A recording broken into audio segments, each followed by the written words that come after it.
le PSG va affronter samedi l'Inter Milan à Munich. Avec à la clé peut-être un sacre historique, les supporters du club parisien trépignent d'impatience. 18 000 d'entre eux feront le déplacement en Allemagne pour ce match qui pourrait être légendaire.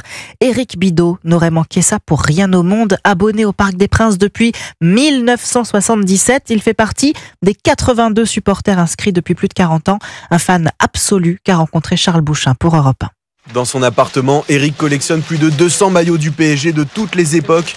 À 2 jours du départ pour Munich, il fouille dans un sac pour trouver celui qu'il portera samedi soir. Moi, il n'est pas dans ce sac-là, il est dans les fringues. J'ai un débardeur PSG et que j'ai mis à chaque match de Coupe d'Europe cette année. Je vais le remettre. Parc des Princes sur l'avant-bras gauche et logo sur le bras droit, ce supporter aux 8 tatouages du club parisien ne pense qu'à la finale. Moi, je vis PSG, je dors, je mange, je me fais tous les scénarios. Je me prends un but à la 5e minute, on n'arrive pas à revenir, ou le contraire, on marque au bout de 5 minutes et on tient jusqu'à la fin. C'est horrible. Et finalement, peu importe le scénario, tout ce qu'il souhaite, c'est que son club finisse par remporter sa première Ligue des Champions. Même si c'est un but hors jeu de la main, un but qui est pas valable, je m'en fous. Et tout ce qu'on a vécu, les hauts et les bas, donc la première, il nous la faut, quoi. On l'attend depuis trop longtemps. Et même à table, tiens Maxime, t'as un verre PSG comme d'habitude. Eric en profite pour parler de PSG Inter avec son fils Maxime, lui aussi du voyage pour Munich. Et dès qu'il m'a proposé, j'étais aux anges. C'est un rêve père-fils. Déjà rien qu'y aller avec lui, ça va être l'un des meilleurs moments de ma vie. Et en plus, si on gagne, ça va être incroyable. Donc... Les deux se sont fait une promesse en cas de victoire, un tatouage commun mentionnant Munich et la date de la finale. Ce sera le 9e pour le père et le 1er pour le fils. Charles Bouchin, et pour tout savoir de l'histoire du PSG, découvrez dès maintenant le podcast Au cœur de l'actu spécial.